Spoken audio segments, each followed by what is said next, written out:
ওই আপু, তোমাকে বলছি, সারা জীবন একসাথে থাকতে পারবে না জেনেও যেই ছেলেটার প্রতি তুমি এমন নির্মম নিষ্ঠুর ভালোবাসার খেলা খেললে, তুমি কি জানো তার উপরও পরিবারের দায়িত্ব আছে? সে যদি একবার ভেঙে পড়ে তাহলে এই পরিবারটা কে চালাবে? এই পরিবারের দায়িত্বটা কে নিবে? একটা ছেলে শত কষ্ট মাথায় নিয়েও শারীরিক পরিশ্রম করতে পারে, মানসিক যন্ত্রণাগুলা যখন তাকে তীব্রভাবে আঘাত করে তখনই একটা ছেলে রাতে একাকী কান্না করে। একটা ছেলের দায়িত্ব তুমি বুঝো?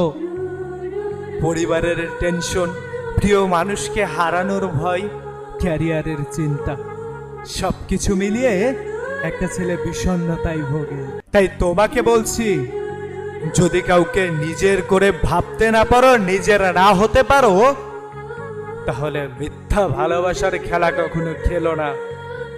কারণ মানুষ বাঁচে কদিন, কিন্তু যদি একবার তার মনটা ভেঙে যায় তখন বাঁচার ইচ্ছাটাই হারিয়ে যায়। তোমার মিথ্যা অভিনয় হয়তো তোমাকে কিছুক্ষণ হাসাবে, কিন্তু ওই মানুষটাকে সারা জীবন কান্না করাবে।